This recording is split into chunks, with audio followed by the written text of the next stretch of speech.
Shalom Bapak Ibu Tuhan, apa kabar? Saya berdoa Bapak Ibu semuanya dalam keadaan sehat dan biarlah sukacita Tuhan selalu menyertai setiap kita semua.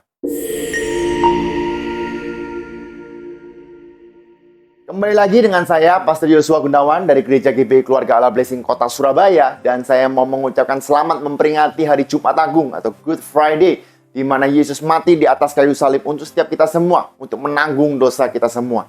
Seharusnya kita yang harusnya dihukum, tetapi Dia menggantikan setiap kita semua. Tetapi saya juga mengucapkan selamat Hari Paskah, di mana Yesus telah bangkit mengalahkan maut, supaya setiap kita dibebaskan dan dimerdekakan oleh karena kuasa kebangkitannya.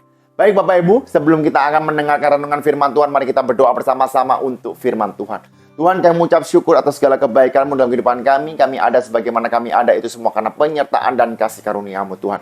Kalau hari ini kami akan merenungkan kebenaran firman-Mu, dan biarlah Engkau urapi setiap kami semua. Biarlah kebenaran firman-Mu dapat membebaskan setiap kami semua. Karena perkataan manusia terbatas, tapi kuasa Tuhan tidak terbatas. Perkataan manusia bisa memberikan semangat sementara, tapi firman Tuhan dapat mengubahkan kehidupan kami. Terima kasih Tuhan, di dalam nama Tuhan Yesus. Haleluya. Amin. Amin. Masih dengan tema Road to Cross atau perjalanan salib, ya, yang memiliki dasar dalam 2 Korintus 5 ayat yang ke-21. 2 Korintus 5 ayat yang ke-21. Mari sama-sama kita baca 2, 3. Dia yang tidak mengenal dosa telah dibuatnya menjadi dosa, karena kita supaya dalam Dia kita dibenarkan oleh Allah. Dia yang tidak mengenal dosa, tapi Dia membuat dirinya sendiri menjadi dosa. Supaya apa? Supaya di dalam Dia, di dalam keberdosaan kita, di dalam ketidakberdosaannya Tuhan, setiap kita dibenarkan. Ada sebuah transisi, seolah-olah dosa kita ditransfer kepada Yesus yang tidak berdosa, dan Dia harus menanggungnya di atas kayu salib. Nah Bapak Ibu dalam Tuhan, hari ini tema saya adalah jalan menuju pembebasan. Sama-sama katakan jalan menuju pembebasan. Minggu lalu kita belajar jalan menuju ketekunan dari Roma 5 ayat yang pertama sampai dengan ayat yang ke-6. Hari ini saya akan bahas dari Roma 5 ayat yang ke-6 sampai dengan ayat yang ke-11. Nah Bapak Ibu bisa baca di rumah, dan saya akan membahas Bapak Ibu bahwa ada dua yang dikatakan pembebasan, gitu ya. Ada pembebasan secara spiritual dan pembebasan secara moralitas. Nah, saya percaya Bapak Ibu, spiritual bahwa kita adalah manusia berdosa, kita kehilangan kemuliaan Allah, kita yang tidak benar. Tetapi Yesus di atas kayu salib, Dia menebus kita sehingga kita dibenarkan, kita dimerdekakan.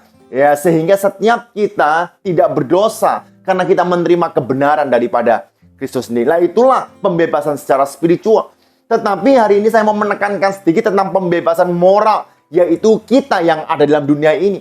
Kenapa? Karena meskipun kita sudah dibebaskan, tetapi kita harus mengambil bagian kita, yaitu hidup di dalam kebenaran, hidup di dalam Kristus. Kenapa Bapak Ibu? Karena setiap hari kita akan selalu berperang atau bergumul dengan yang namanya perasaan bersalah atau guilty.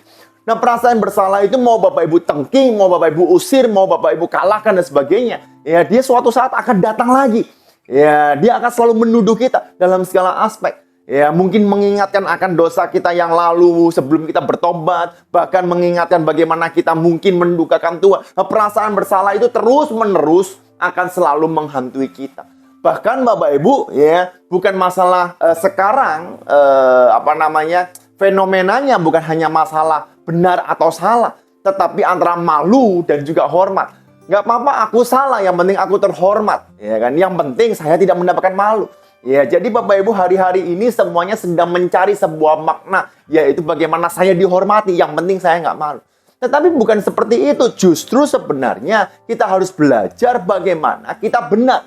Meskipun kita mendapatkan malu, ya kan? Tetapi kalau kita benar, percayalah Bapak Ibu, bahwa kebenaran kita diperhitungkan oleh Tuhan. Ya, karena Tuhan ada di dalam diri kita. Nah, Bapak Ibu dalam Tuhan, yuk sama-sama kita belajar. Mengapa sih kok manusia itu terbelenggu? Ya, kenapa manusia terbelenggu? Ya, nanti kita akan belajar bagaimana ya supaya apa yang terjadi apabila kita dibebaskan.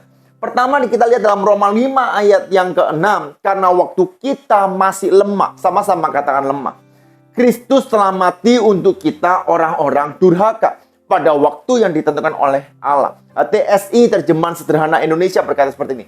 Sebelumnya manusia sama sekali tak mampu melakukan apa-apa untuk menjadi benar di hadapan Allah. Jadi perbuatan baik kita bukan berarti perbuatan benar. Bahkan apa yang kita pikir benar, belum tentu benar.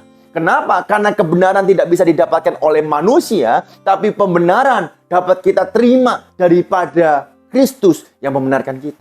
Nah, pada waktu kita masih lemah, tahukah Bapak Ibu bahwa manusia adalah manusia yang sangat lemah? Ya, sangat lemah sekali. Ya, bahkan pandemi COVID sudah membuktikan bagaimana semua orang sembunyi. Bahkan Bapak Ibu, kita yang begitu kuat, mungkin kita olahraga, minum vitamin banyak, makan teratur, tetapi kita kalah dengan nyamuk yang begitu kecil, sehingga ada yang namanya demam berdarah dan sebagainya dan sebagainya. Tetapi Bapak Ibu, selain itu juga manusia lemah. Kenapa? Karena manusia tidak bisa membenarkan dirinya sendiri. Manusia tidak bisa berusaha untuk menyucikan diri sendiri supaya diterima oleh Allah. Tidak bisa. Kalau kita mau diterima oleh Allah, maka kita harus menerima Yesus Kristus sebagai Tuhan dan Juru Selamat. Maka setiap kita dibenarkan.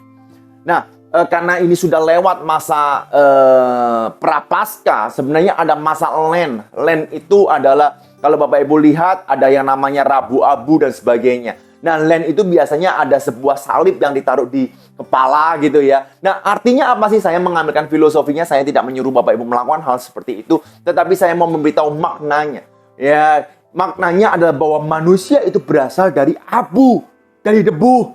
Bahkan Ayub pun berkata di saat dia tidak tahu apa yang harus dia lakukan, dia merasa sakit semua karena dicobai dan sebagainya. Dia duduk di atas abu. Artinya apa? Manusia lemah. Tetapi karena Kristuslah, karena Allah lah yang menyelamatkan kita, sehingga kita menjadi kuat. Karena itu Bapak Ibu, 2 Korintus 12 ayat 9, Rasul Paulus berkata, tetapi jawab Tuhan kepadaku, cukuplah kasih karuniaku bagimu.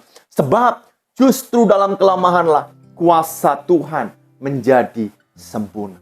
Sebab itu terlebih suka aku bermegah atas kelemahanku, supaya kuasa Kristus turun menaungi aku. Saya pernah bisnis, saya pernah usaha Bapak Ibu. Ya, saya merasa ada seseorang yang tidak mungkin bisa masuk, tidak mungkin bisa deal dengan saya.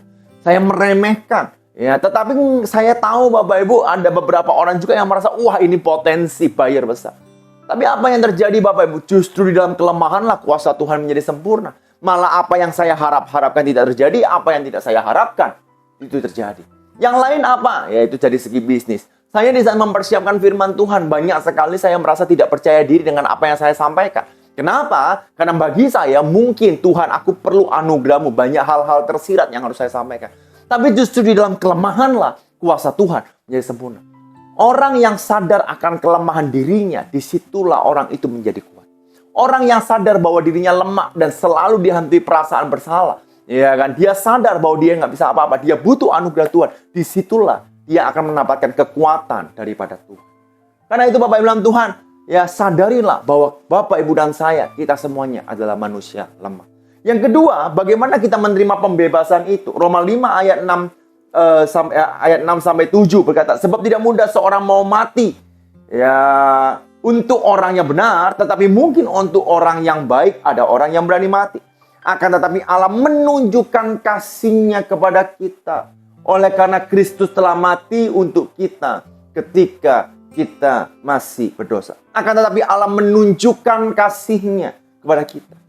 Bapak Ibu, bagaimana kita dibebaskan? Gak ada cara lain. Kita perlu kasih Tuhan. Kita perlu kebenarannya. Supaya kita tidak hanya dibebaskan secara spiritual dosa kita, tapi kita dibebaskan dari moralitas, yaitu perasaan bersalah. Pikiran kita dimerdekakan. Apakah perasaan bersalah akan datang lagi? Ya. Tetapi kita dapat mengalahkannya, kita dapat melampauinya. Kenapa? Karena kita ada firman, kita ada kasih Kristus yang melimpah dalam kehidupan kita. Efesus 2 ayat 8-9 bicara mengenai spiritual. Efesus 2 ayat 10 bicara mengenai moralitas. Perhatikan, ya spiritual bagaimana kita dibebaskan daripada belenggu-belenggu, ya dari spiritual, dari dosa. Efesus 2 ayat 8-9 berkata, sebab karena kasih karunia kamu diselamatkan oleh iman. Itu bukan hasil usahamu, tetapi pemberian Allah.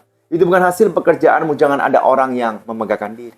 Ya, tetapi bagaimana kita mengalahkan perasaan bersalah? Efesus 2 ayat yang ke-10 berkata, karena kita ini buatan Allah, diciptakan dalam Kristus Yesus untuk melakukan. Ada sesuatu usaha yang harus kita lakukan. Melakukan pekerjaan baik yang dipersiapkan Allah sebelumnya. Ia mau supaya kita hidup di dalamnya.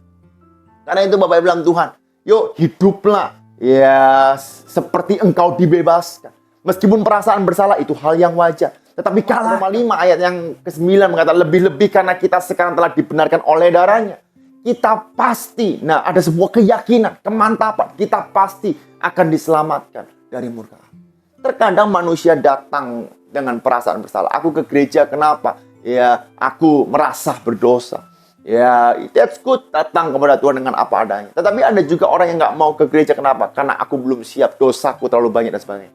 Bapak bilang Tuhan, tidak perlu engkau bersih dulu baru engkau, tidak perlu engkau kotor dulu baru engkau mandi. Baik engkau kotor, baik engkau bersih. Di saat engkau bangun tidur, engkau harus mandi. Bukankah seperti itu? Demikianlah engkau datang kepada Tuhan. Bukan nunggu engkau kotor dulu atau nunggu engkau bersih dulu baru engkau datang kepada Tuhan. Datanglah kepada Tuhan apa adanya. Sebab di dalam kelemahanlah kuasa Tuhan menjadi sempurna. Dan yang terakhir adalah buah dari pembebasan. Ya, lebih-lebih karena kita sekarang telah dibenarkan oleh darahnya.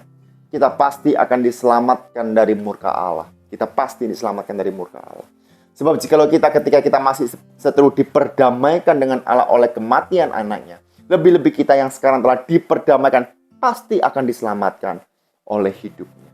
Nah, ayat 11 menunjukkan tentang moralitas. Dan bukan hanya itu saja, kita malah bermegah dalam Allah oleh Yesus Kristus Tuhan kita. Sebab oleh Dia kita telah menerima pendamaian itu. Bukan hanya pendamaian secara spiritual, bahwa dosa kita diampuni, tapi kita dapat berdamai dengan perasaan bersalah. Ya, bahwa perasaan itu tidak bisa menguasai kita. Saya selalu pakai analogi ini supaya mengingatkan setiap kita semua. Ya, Daniel, Sadrak, Mesak, dan Abednego ada di Babel, tapi Babel tidak ada di Daniel, Sadrak, Mesak, dan Abednego.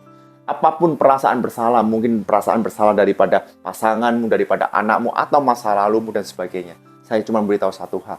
Ya, biarlah Tuhan membebaskan engkau dari setiap belenggu yang engkau alami. Dan engkau menerima anugerah dan keselamatan daripada Tuhan. Tuhan, aku berdoa untuk setiap umatmu Tuhan yang melihat tayangan ini Tuhan. Hamba-Mu berdoa setiap apa yang membelenggu setiap mereka. Hamba-Mu berdoa di dalam nama Tuhan Yesus engkau bebaskan. Biarlah setiap mereka dimerdekakan oleh karena kasih-Mu. Sebab kami percaya meskipun kami lemah Tuhan. Tapi kuasa-Mu lah yang memberikan kekuatan dalam kehidupan kami. Meskipun kami lemah Tuhan, kami percaya Tuhan, Engkau memberikan anugerah-Mu yang besar.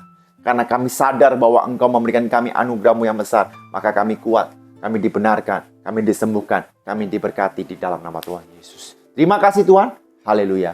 Amin. Tuhan Yesus memberkati.